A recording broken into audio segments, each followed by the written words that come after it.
Jadi visanya dia itu, dia berhak kerja tanpa batasan jam kerja. Cari pasangan yang mau S2 di Australia.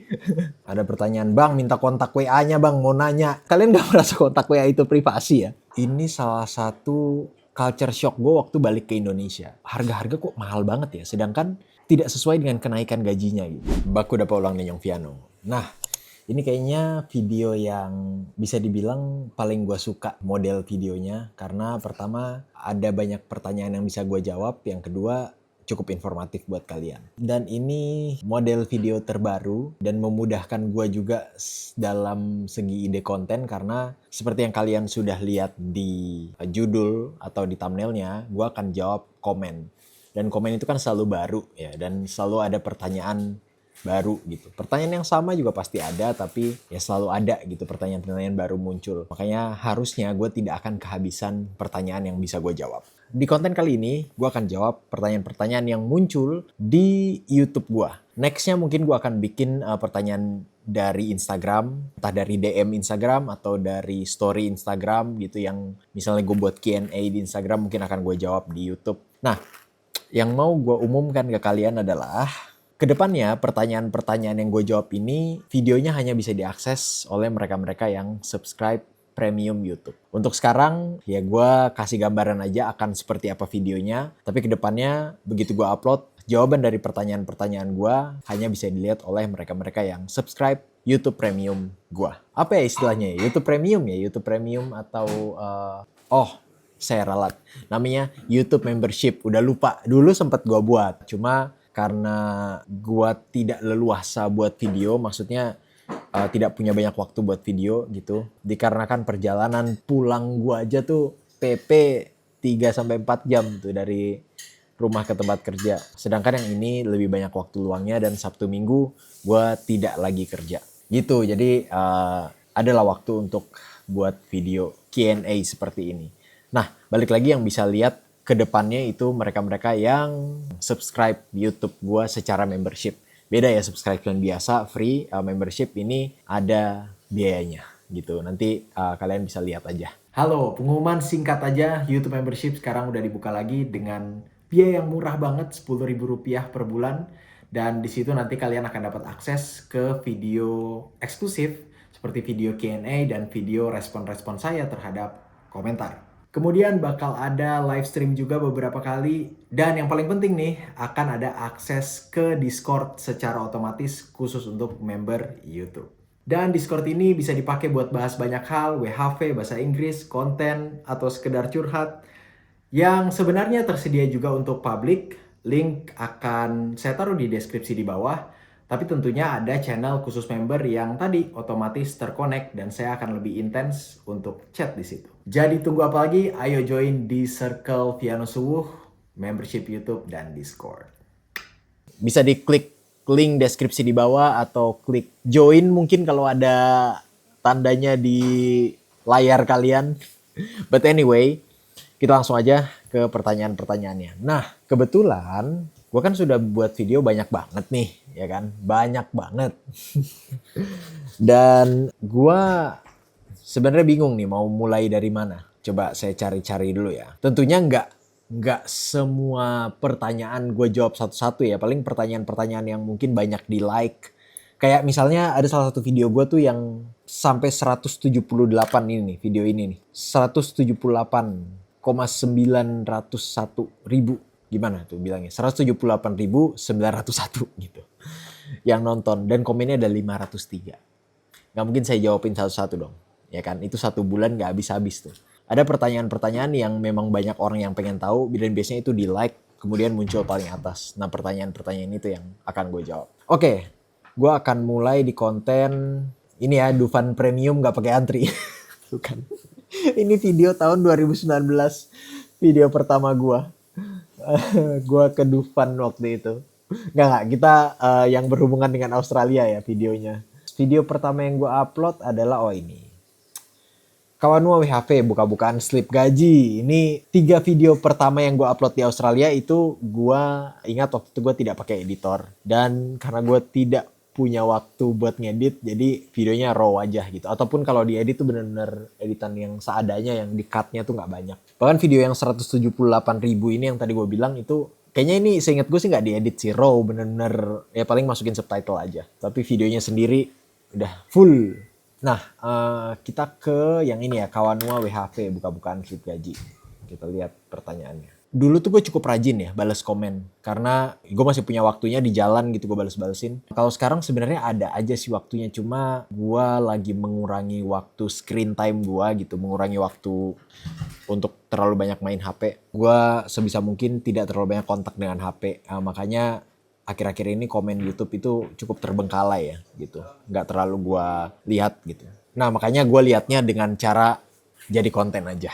Untuk yang sudah gue jawab, tentunya tidak akan gue jawab lagi ya. Kita mulai langsung ke yang ini nih. Ada dari Halim Ivan 9791. Gimana caranya cari loker di Aussie kalau keberangkatannya tidak via agency? Oke, jadi working holiday visa atau visa kerja liburan itu visa yang tidak butuh agency. Kalian bisa urus sendiri. Ya, gimana cari lokernya? Ya, sebenarnya ini udah gue bahas banyak sih. Opsinya ada banyak, kalian bisa cari pas dari Indonesia. By the way, kalau ada suara-suara maklumin aja ya, karena saya tidak tinggal sendiri di rumah ini. Dari Indonesia bisa cari dari internet, dari Seek, Jora, ini nama aplikasi atau websitenya ya, Indeed. Kemudian kalau misalnya sudah di Australia itu bisa door to door, bisa drop CV ke kafe-kafe atau restoran-restoran gitu. Kemudian di sini juga bisa cari agensi-agensi. Ini juga bisa sih dari Indonesia. Agensi kayak pekerjaan gue yang di logistik itu dari agensi, bukan agensi visa ya, tapi agensi labor. Jadi agensi apa ya? Dia mencarikan kerja lah, kayak rekrutmen gitu, rekrutmen. Ini maksudnya agensi visa apa agensi kerja ya? Kalau di luar agensi pekerjaan atau di luar rekrutmen ya itu tadi cari dari website. Kalau maksudnya adalah agensi visa ya tadi working holiday visa itu tidak membutuhkan agensi. Visa-visa lain soal agensi biasanya sih visa student sih. Di Australia, spesifik Australia itu cukup strict, jadi hati-hatilah kalau misalnya ada tawaran-tawaran yang abu-abu gitu, yang memanfaatkan keinginan kita untuk bekerja di luar negeri segitunya gitu sampai seakan-akan terlihat ada pintu yang terbuka gitu, padahal duit kalian disedot. Nah itu hati-hati gitu. Ya balik lagi cari yang pasti-pasti aja. Sekarang cara mencari informasi sudah banyak, bisa dicari di internet. Bisa tanya ke grup, bisa tanya ke teman, bisa tanya ke influencer, DM gitu, tanya kira-kira ini benar atau tidak. Banyak lah, silakan digunakan cara-cara itu untuk minimalisir kalian kena tipu gitu. Oke, next. Ini dalam bahasa Manado nih. Dari @regina Questi is here. Kak, kita suka kerja di sana, nggak tahu DP step-step sampai dapat DP locker. Jadi step-stepnya untuk sampai dapat lowongan kerja gitu, atau sampai apply lowongan kerja itu kalau dikaitkan dengan working holiday visa, balik lagi SDUWHV dulu, surat rekomendasi dari pemerintah. Ini ada syarat-syaratnya. Syarat yang cukup penting itu umur maksimal 30 tahun, kemudian harus D3 atau S1 atau kuliah aktif 2 tahun, jadi nggak harus sudah lulus. Kemudian dia ada nanti tes IELTS minimal 4,5 skornya, kemudian bukti kepemilikan uang dari surat referensi bank sebanyak 5.000 Australian dollar atau 50 sampai 54 juta rupiah tergantung kursnya. Dan ada syarat-syarat lainnya, syarat-syarat formil yang berkaitan dengan identitas diri dan sebagainya seperti paspor dan sebagainya itu jelas ada. Dan ini harus nunggu dibuka oleh pemerintah Indonesia melalui Ditjen Imigrasi. Jadi silakan follow Instagramnya Ditjen Imigrasi. Informasi ini sudah gue sampaikan berkali-kali. Itu kira-kira soal WHV. Begitu sudah dapat surat rekomendasinya bisa apply visa ke imigrasi Australia. Kalian bisa lihat video gue yang sebelumnya. Nah itu video gue itu memang soal perpanjang visa sih. Tapi kira-kira kalau kalian mau apply visa baru ya kurang lebih sama gitu. Apply, nanti ada pertanyaan-pertanyaan yang kalian jawab. Begitu CS. Begitu sudah dapat visanya ya silakan mulai cari-cari kerja gitu. Lebih tinggi kesempatan untuk dapat kerjanya apabila kalian sudah di Australia. Gitu. Bisa nggak di Indonesia? Bisa, tapi lagi-lagi kita berbicara peluang atau presentasenya lebih besar apabila kalian sudah sampai di Australia. Gitu. Lanjut. Nih, ada pertanyaan yang menarik nih. Ini dari orang Manado juga nih namanya. Soalnya Dennis Gerungan. Tole. Tole lagi manggilnya. Tole itu nama panggilan Manado kayak apa ya? Kayak di Batak mungkin kayak le gitu. Jadi kayak Mas cuma lebih spesifik gitu. Dia bilang, Tole minta tolong cari Akang info kalau pelaut bekerja di kapal bendera Australia, perusahaan Australia berlayar. Cuma di Australia pakai visa apa ya? Kita boleh jawab ini. Apa? Kalau pelaut, dia pertanyaan kalau pelaut. Iya. Kalau pelaut ada DP nama Maritime Crew Visa. Maritim? Crew Visa. Oke. Jadi untuk kru itu Ah. ada Maritime Crew Visa, ada Air Crew Visa. Oke. Nah, berarti dia nggak perlu apply visa negara A, B, C, D, E. Nggak tahu kalau negara lain. Oke, ini Australia. Ini khusus Australia. Jadi kalau DP kapal, entah itu bendera apapun, tapi dia bukan warga negara Australia dan tidak punya visa resmi Australia. Ketika dia mau masuk Australia, dia harus apply itu. Visa. Jadi kita bisa bilang itu kayak visa FOA, visa on arrival. VOA. Ya, VOA ya, FOA gitu. Ya kayak VOA berarti. Visa on arrival. Oke. Free itu setahu kita ya. Oh iya? Free. Ya. Itu dia kok satu grup dengan visa transit. Oke. Nah, jadi ada jawabannya tuh. Jadi kayak VOA atau kayak visa transit. Karena tadi gue mau bercandain gitu.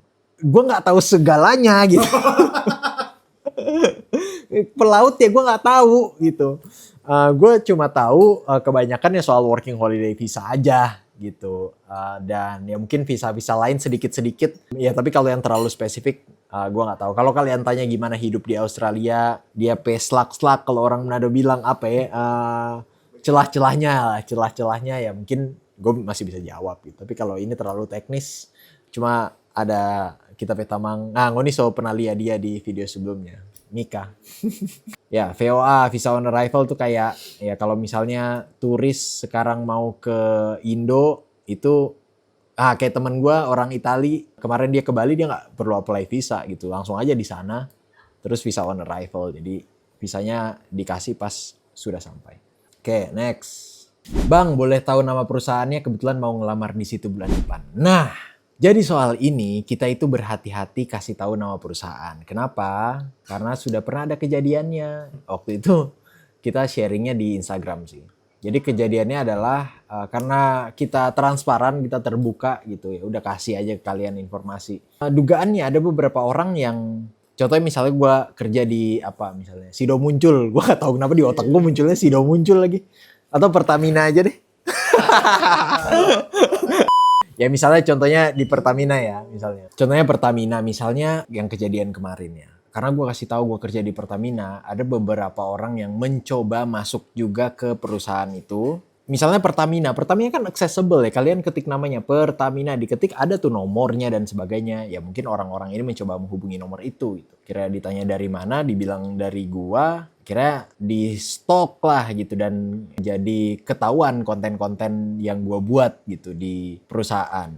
Waktu itu gua sedih sih karena apa ya, gua buat konten ya seneng-seneng aja gitu. Gua bisa sharing gitu, terutama soal forklift ya. Karena waktu itu akhir-akhir soal forklift dan ya akhirnya gue harus melimitasi itu. Termasuk kejadian-kejadian lucu gitu, jadi ya gak bisa gue sharing lagi. Jadi soal nama perusahaan, gue dengan berat hati tidak bisa sharing di publik.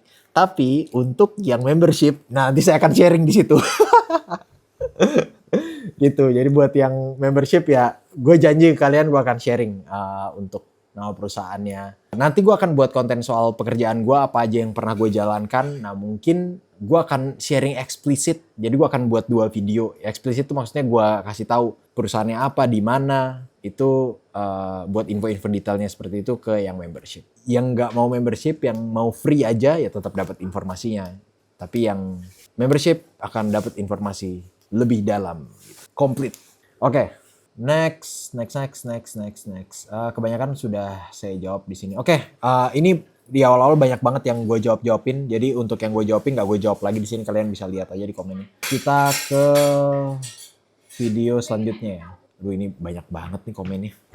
Ini nanti aja deh. Gue buat sesi sendiri ini 500 komen. Ya gue buat sesi membership aja. Gini di sini gue jawab 2. Gue jawab 2 pertanyaan baru kita next ke yang selanjutnya aja. Wah, gue baru lihat nih komennya nih. Ini yang like paling atas nih. Komennya gini. Thank you bro, penjelasan lu udah paling mengena di hati dan kondisi kita. Semoga kebaikan lu Allah balas dengan rezeki yang berlimpah. Waduh. Mengena dengan hati dan kondisi ya, karena di sini gue banyak bahas. Kan biasanya orang tuh terjegal di modal ya, dan ada solusi ya, solusinya meminjam gitu. Dan gue cerita juga di situ soal pengalaman gue, bagaimana gue melalui tantangan beratnya modal di awal ini. Wah, ini ada yang curhat juga nih. Oh, gue baru baca-baca ternyata menarik juga ya. Kayaknya di video membership ini bisa banyak nih. Gue mungkin bisa baca dan bisa menanggapi gitu. Ternyata bukan Q&A aja tapi A&A gitu. Answer and answer. Statement and answer. Nah, ini dikasih statement terus saya kasih respon atau answer.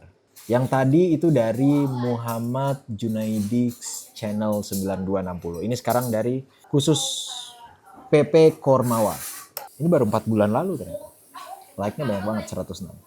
Gue mahasiswa semester 6 yang udah sedikit desperate dengan negara ini. Udah nyari kerja susah, bayaran gak seberapa, tapi kebutuhan pokok aja mahal. Ini salah satu culture shock gue waktu balik ke Indonesia. Mungkin tidak specifically kebutuhan pokok, tapi waktu gue nongkrong, gue tuh merasa harga-harga kok mahal banget ya. Sedangkan tidak sesuai dengan kenaikan gajinya gitu.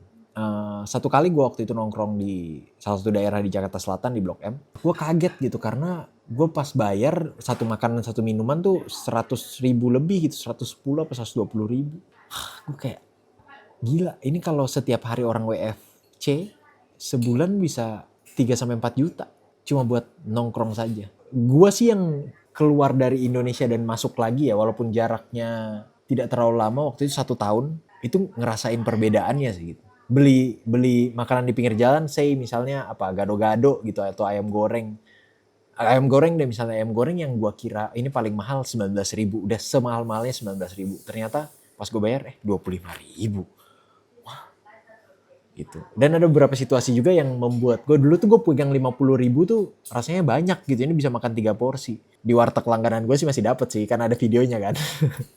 Tapi di tempat-tempat lain kayak ternyata harga-harganya gue sih berasa banget ya waktu ngerasain balik lagi. Tapi yang lain sepertinya fine-fine aja gitu. Apa karena nggak berasa kali ya perubahannya kecil-kecil gitu. Nggak berasa, tapi gue sih ngerasain banget sih.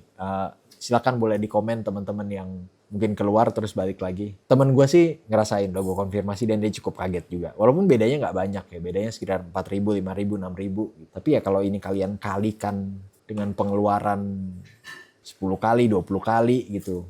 Itu jumlahnya kan lumayan masif ya. Itu sih intinya. Anyway, gue lanjut. Cita-cita mau ke Aussie kalau emang bisa. Gue dari golongan kelas menengah yang udah mau nangis kayak gak dianggap di negara ini. Harapannya bisa kerja minimal remote dah di luar negeri. Mungkin kalian punya kenalan atau info aja komunitas production house atau orang yang memang buka lowongan dan butuh nyari orang dengan kalian mungkin televisi ya. Televisi dan film di luar negeri bisa hubungi aku. Oke, berarti dia kerja di production house yang ada hubungannya di televisi dan film. Menarik banget. Jadi setelah gua bekerja sekian lama di Australia, buat gua di Indonesia itu soal tenaga kerja, kita tuh bukan kalah saing. Maksud gua di Indonesia tuh banyak orang yang capable, even yang kan ada tuh kejadian job fair yang rusuh gitu. Sebenarnya orang-orang itu bukan nggak qualified, bukan nggak capable. Mau dibilang males juga ya mereka nyari kerja gitu. Ya mungkin yang agak tolol emang ada gitu.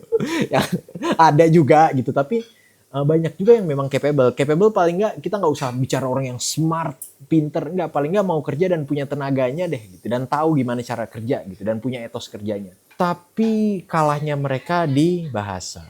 Sedangkan orang-orang yang di sini ya, kita bicara soal pekerjaan kasar misalnya gua waktu itu pernah jadi kuli angkut, ngangkat-ngangkat barang. Menurut gua pekerjaan gua ini bisa diambil sama 1 orang kuli di Indonesia gitu. 5 orang di tempat kerja gua itu bisa dipecat terus diganti sama 1 orang kuli di Indonesia gitu. Yang lebih qualified ini kuli gitu. Secara tenaga lebih ada, dia tahu gimana cara kerja efisien, etos kerjanya lebih bagus gitu ya. Elah, dibayar kopi sama pisang aja masih mau gitu. Not literally, tapi maksudnya dibayar dengan upah yang tidak banyak aja mau, apalagi dikasih upah yang gede gitu. Ya itu kasusnya, misalnya dibayar 300.000 per jam. Biasanya dapat sehari mungkin 50.000 gitu. Ini 300.000 per jam. Sehari jadi ya mungkin let's say 2 juta lah gitu bersihnya. Dari 50.000 ke 2 juta. Wah itu tulangnya literally dibanting gitu, gue yakin tuh. Yakin gue, bukan istilah doang banting tulang. Enggak, dibanting tuh tulang tuh. Kemudian orang-orang ini juga yang nyari kerja ya, gue rasa punya kapabilitasnya untuk kerja lebih baik daripada kebanyakan orang yang punya kesempatan untuk keluar negeri, specifically ke Australia. Tapi kalahnya di mana? Bahasa gitu. Jadi kalau ada satu hal yang mau gue sharing ke kalian, investasikanlah keahlian kalian soal bahasa. Investasi bahasa cukup penting. Nggak cuma bahasa Inggris, misalnya bahasa Jepang atau bahasa Mandarin, mungkin bahasa Jerman, karena ini bisa membuka peluang kerja kalian. Bukan cuma kerja, studi juga mungkin. Begitu juga dengan relasi kalau kalian mau bisnis dan sebagainya. It's very important. Gue sendiri sudah pernah cerita di salah satu video gue, bahasa Inggris gue dulu dari nol, dari tolol, paling tolol di kelas. Ya untungnya gue nggak tahu kenapa kayak aku kayaknya harus belajar ya mulai dari sekarang gitu. Dan gue cukup usaha keras waktu itu untuk belajar bahasa, dan here I am. Kalau nggak, ya mungkin gue nggak jadi kuli angkut di sini, tapi gue yang nguli 50.000 tadi tuh gue tuh. Yang dibayar kopi sama pisang itu gua tuh gitu. Dan kalau bicara soal lapangan kerja, ya memang kenyataannya seperti itu. Di Indonesia lapangan kerjanya tidak sebanding dengan masyarakat yang butuh kerja, masyarakat yang ada di usia produktif untuk kerja. Gue pernah lihat waktu itu datanya, wah dibandingin tuh 1:5.000 apa kalau nggak salah. itu gede banget. Coba gue tanya ya ke ChatGPT biar kalian dapat data yang lebih valid. By the way, ChatGPT itu bukan data primer ya, maksud gue kalau kalian dapat data dari ChatGPT silakan dikonfirmasi lagi gitu. Tidak semua data dari ChatGPT benar. Kita Iko. Apa? Tunggu. Supaya dapat dengar. Kita ada Iko kegiatan di tahun 2017. BKKBN ini. Iya, kegiatan dari BKKBN. Itu ada informasi, bukan ada informasi. Memang menurut data antara tahun 2018 sampai tahun 2000, kalau nggak salah 2024 atau 2025, itu Indonesia masuk di satu era DP nama bonus demografi. Oke. Kalau pernah dengar. Iya. Nah, ini 2000 berapa katanya? 2018 DP start. Oke. Mulai dari 2018 dari DP start. Bagi yang tahu apa itu bonus demografi, itu di mana jumlah populasi produktif lebih besar dibanding dengan non-produktif. Ya. Yang produktif itu usia, cari jauh kita selalu lupa usia berapa. Iya, usia kerja. Angkatan kerja. Angkatan kerja. Angkatan kerja di bahasa ekonomi. Nah, jadi di situ sebenarnya tercipta window of opportunity. Oke. Jendela Kesempatan. Iya, jendela kesempatan. Kalau dipergunakan dengan baik, ini window of opportunity, baru nama opportunity. Opportunity itu hasilnya ya dua. Kalau kesempatan kalau dipergunakan dengan bagus, hasilnya jadi bagus. Ketika tidak diambil, dipergunakan dengan bagus, ya hasilnya jelek. Oke. Dari situ, waktu itu kita ikut ya, kita pikir waktu itu kita optimis. Berarti Indonesia mau maju 2045 maju. Tapi semakin kemarin semakin, apalagi pas COVID itu kan ekonomi hit pokoknya Lowest point. Ya, lowest point lah. Nah, kita tuh bukan mau menjudge pemerintah. Tapi pada waktu itu Indonesia memang terpukul. Ini beda dengan kalau mau bandingkan dengan Australia yang orang langsung lockdown bla bla bla.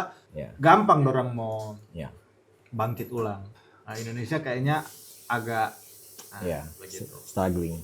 Jadi tuh window of opportunity itu ada 2 tahun tidak terpakai, hasilnya sekarang. Apalagi ini kita analisa ya. Apalagi banyak angkatan COVID yang memang waktu itu termasuk kita. Waktu itu kuliah online, leha-leha. Oke, jadi DP habit terbangun. Terbangun. Iya, betul. Aduh, betul sekali. Iya. Banyak yang angkatan COVID leha-leha, malah jadikan itu kesempatan sebagai senang-senang. Bebas kuliah online, bla bla bla. Hasilnya ya dituai sekarang. Ya, menarik ya. Jadi itu juga kita sempat rasakan sih. Jadi ini dari sisi selain lapangan kerjanya memang terbatas, tapi dari pekerjanya pun banyak yang tidak mau produktif. Kira-kira begitu toh, tidak mau produktif. Dan ya ada hubungannya juga dengan kejadian COVID kemarin.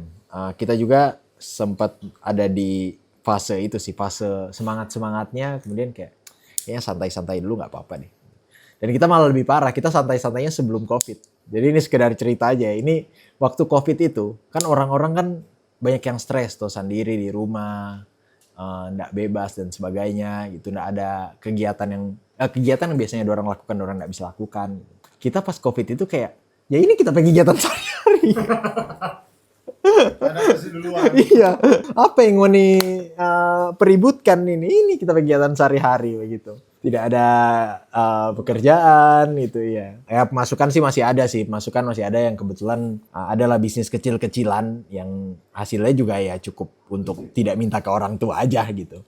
Kecil-kecil hasilnya tapi ya cukup lah buat kita nggak minta doi ke orang tua. Cuma ya leha-leha gitu pas COVID. Dan ya itu kita juga merasakan sih kalau terbiasa tidak produktif maka untuk balik ke produktif tuh sulit gitu rasanya. Ya jadi buat yang sekarang masih leha-leha, ayo. Kalau mau mulai dari mana bingung, itu aja tadi. Investasi untuk belajar bahasa gitu. Itu kan bisa dilakuin di mana saja, kapan saja kan. Kalau dulu masih bisa alasan, oh saya tidak ada buku buat belajar gitu. Kalau sekarang TikTokan bisa, berarti bisa belajar bahasa juga. Gini ya, gue sharing sedikit ya. Gue udah sharing di konten gue yang itu, tapi gue share di sini sedikit aja. Belajar bahasa tuh nggak harus kayak kalian pantengin gitu terus ya belajar kalian catat, enggak. Ya dari game juga bisa gitu. Carilah teman main misalnya dari luar negeri gitu. Dari situ bisa belajar atau settingannya mulai diganti gitu. Kayak kalau kalian main Mobile Legend tuh, Blade of Despair tuh. Cari tuh Blade of Despair apa gitu. Husklow, cari tuh Husklow itu apa gitu. Itu jadi pelan-pelan ketambah kosakatanya. Itu sih. Jadi ada banyak caranya. Kita balik lagi ke jumlah pekerja dan lowongan kerja ya. Ini jumlah pekerjanya, ini rasionya aja ya. Di Indonesia ini berdasarkan mana nih? Source-nya nih. Kita lihat source-nya dulu nih. Dataindonesia.id, ada juga id.trading economics, Reuters juga. Ini rasio pekerja dan lowongannya. Di Indonesia dari 639 pekerja itu ada satu lowongan. Gitu. Jadi 639 orang memperebutkan satu lowongan kerja. Sebagai perbandingan di Australia itu 42. Jadi 42 orang memperebutkan satu lowongan kerja. Apa ya? Jadi bisa dibilang ya kekurangan peluang kerja di Indonesia. Nah ini mungkin tadi yang Mika sampaikan juga ya buat yang tadi leha-leha yang tidak terlalu push dirinya untuk produktif, rasanya akan jadi bumerang sih karena pun kalian memutuskan untuk produktif kalian masih harus bersaing gitu. Apalagi kalian tidak memutuskan untuk produktif ya life will be harder. Nah dalam konteks si yang komen ini dia bilang ya gue tangkapnya sih di sini dia sudah punya pengalaman gitu di bidang production house. Cuma dia pengen kerja cuma tidak ada opportunity-nya aja di Indonesia. Nah, kalau yang kayak gini-gini ini yang gue cukup lumayan sedih sih dan I don't see situasi ini bagus untuk generasi emas 2045. I don't see it's happening kalau seperti ini terus. Yang angkatan kerjanya juga tidak boleh malas, harus produktif. Tapi kadang yang terjadi begitu mereka produktif keluar dari kemalasan itu opportunity-nya ternyata tidak ada juga. Itu yang menjadi PR. Next. Mantap kali konten-kontennya sangat jelas dan mudah dipahami bagi torang-torang awam calon ahli surga. Kenapa jadi yang dan dia bilangnya torang-torang berarti mereka-mereka gitu yang bukan guanya yang dibilang calon ahli surga tapi mereka. Nah, gue cukup berterima kasih ada banyak apresiasi di video ini. Tadi udah 2 kan ya, 1 pertanyaan 1 pernyataan ya, sisanya nanti gue jawab di video membership. Oke, next kita ke video selanjutnya. Ini yang terakhir ya, video terakhir yang akan gue bahas di video public. Ada pertanyaan, Bang minta kontak WA-nya Bang, mau nanya. Nah ini gue suka bingung nih sama orang-orang ini. Kan kontak WA itu cukup personal ya. Alasan kenapa kontak WA tidak di-sharing adalah ya gini, memang kalian gak merasa kontak WA itu privasi ya. I mean kalau untuk komunikasi dengan publik kan ada, ya ini kayak komen YouTube, ada DM Instagram gitu. Gue gak tahu gitu kenapa kenapa berpikir akan dikasih gitu kontak WA itu yang gue gak ngerti gitu. Nggak, mungkin karena Kayaknya karena butuh ini deh. Mungkin karena di Indo tak biasa dengan budaya BBM dari BBM. Oke. Ingat nggak broadcast bin? Iya, kita ingat. Jadi orang dengan mudah tukar-tukar ya pin BBM. Pin BBM. Cuma ini yang kita profiling ya, maksudnya kita lihat dari DP dan DP cara ketik itu kayaknya orang-orang dengan generasi yang hidup tanpa BBM. Ya mungkin tak bawa dong. Atau mungkin mereka merasa tidak terlalu, ya itu bukan sebuah privasi gitu, kalau ada orang minta kasih aja. Kayaknya di Indo memang nomor HP itu Nggak terlalu ini ya? di privacy. Cuma memang kalau di Australia kan it's a very personal matter. Iya betul. Atau gini juga. Kalau torang, kenapa torang nggak kasih? Itu karena torang rasa ini ada kemungkinan mengganggu pak torang kalau torang kasih. Sedangkan ada beberapa orang yang ya udah kasih aja, siapa tahu ada opportunity. Nah gitu, mungkin beliau salah satunya kan. Nah berarti mungkin Kak boleh backing satu nomor yang memang public. Enggak juga, kita bukan kita jadi pejabat publik, kita mau begitu. Kalau kita jadi pejabat sama Gibran. Oh Gibran udah gitu. Iya, dia kan ada DP nomor yang khusus public. Mar yang balas siapa? Iya. Ya kita beneran genuinely nanya yang balas siapa, karena ini kita curhat aja ya. Kebetulan salah satu kita orang tua juga pejabat publik dan pernah bukan memerintah sebuah wilayah, bagaimana DP istilahnya. Pernah jadi pejabat publik di suatu wilayah dan Tawe Mama share Tawe Mama nomor. Iya. Itu. Jadi orang bisa mengadukan ke Tawe Mama. Dan yang balas Tawe Mama. Semua yang balas Tawe Mama gitu. Telepon pun yang angkat Tawe Mama. Ya menurut kita ya baiknya pejabat publik seperti itu kan, melayani tuh. Jadi ya kita ambil contoh dari itu. Jadi kalau kita jadi pejabat publik kita share. Mar kalau ini cuma figur publik. Bukan pejabat publik. Jadi balik lagi soal kewajiban. Kita nggak merasa punya kewajiban untuk melayani, mengayomi begitu toh. Kalau pejabat publik harus, tapi ini kan tidak ada kewajibannya gitu. Kita secara sukarela aja gitu. Kalau kita share nomor WA malah jadi beban dan ya takutnya malah mengganggu.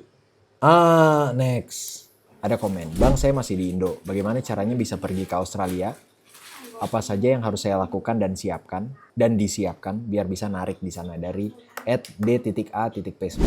Yang pertama tentu saja visanya ya. Visanya itu bisa visa working holiday visa lagi-lagi atau bisa juga visa student. Cuma yang harus diperhatikan kalau visa student itu jam kerja yang terbatas dan modalnya lumayan besar gitu. Besar sekali lah ya, bukan lumayan. Jam kerjanya itu kalian cuma boleh kerja 48 jam selama 2 minggu. Ada lagi satu visa yang menarik. Kita pernah ngobrol, ada juga kontennya ini. Dengan orang yang pakai dependent visa. Dia istrinya S2. Jadi visanya dia berhak kerja tanpa batasan jam kerja. Jadi solusi lain ya kalau kalian mau. Itu bisa masuk tuh ke konten yang tanpa modal tadi tuh. Cari pasangan yang mau S2 di Australia. Terus bisa dependent visa dari situ. Tapi kalau cuma buat itu doang agak jahat sih. Gue jadi takut bakalan jadi solusi nih, bakalan ngelakuin. Anyway, itu jadi pastikan visanya ada dulu. Nah, begitu sudah di sini yang harus disiapkan pertama Australian Business Number atau kayak NPWP tapi buat bisnis. Nomor pajak tapi buat bisnis. Itu harus disiapkan. Kemudian kalau pakai sepeda ya tinggal beli aja sepedanya. Gue sih sarannya kalau emang bener-bener mau diniatin, belinya sepeda second daripada nyewa. Secara cost nanti akan lebih mahal. Beli sepeda second aja. Terus diikutin aja prosedurnya, register bisa dari Uber, DoorDash. Banyak ada Panda gitu, ada Menulog. Banyak tapi yang paling banyak dipakai sih Uber sama DoorDash dan itu yang gue pakai. Uber biasanya dia butuh proses verifikasi yang cukup panjang, tapi DoorDash cenderung cepat. Kalau pakai mobil sekarang sih agak lumayan ribet ya, harus pakai driver's license dan driver's license-nya Australia. Kemudian harus mendaftarkan mobilnya gitu. Sebenarnya kayaknya mobil orang lain juga nggak apa-apa sih. Atau nyewa juga bisa sih, gitu bisa didaftarkan. Untuk penghasilannya juga ya lumayan. Secara rata-rata gue bisa kasih di angka 10 sampai 25 dolar atau 100 sampai 250 ribu per jam. Yang mana ya cukup lah buat bertahan hidup di Australia atau untuk nabung dikit-dikit kalau mau full time jadi driver delivery food atau ojol makanan. Next ini baterainya udah mau habis. Satu pertanyaan lagi ya. Ada pertanyaan dari @bella77987. Waduh Kak, cari kerja eligible tahun kedua susah nggak di sana? Jadi lagi-lagi saya jelaskan sedikit buat yang nggak tahu, kerjaan eligible itu maksudnya dia adalah kerjaan regional. Untuk perpanjang visa itu kalian harus kerja 3 bulan di area yang ditentukan dan spesifik jenis pekerjaannya ditentukan gitu. Pertanyaannya susah atau tidak? Gue sih yang gue rasakan enggak sih. Ya tergantung aja kalian seberapa getol gitu cari pekerjaan di website, di grup, relasi, reach out teman-teman kalian, atau datang langsung terus drop CV. Enggak sih, menurut gue enggak susah. Yang susah itu bertahannya kalau kalian dapat kerja yang misalnya terlalu fisikal tapi kalian tidak terlalu punya tenaga yang cukup gitu. Itu bertahannya lumayan susah. Kalau kerjaan regional banyak yang berangkat dari konsep yang penting kerja apapun disikat. Nah itu jadi PR-nya pada saat bertahan itu udah bagus tuh mentalitinya, tapi bertahannya itu yang jadi PR. Itu aja sih. Oke, saya selesaikan di situ. Pertanyaan-pertanyaan lainnya akan saya bahas dan akan saya upload di membership. Jangan lupa subscribe membership untuk bisa lihat video-videonya dan bisa dapat informasi yang lengkap. Segitu aja dulu videonya. See you on next video. Bye.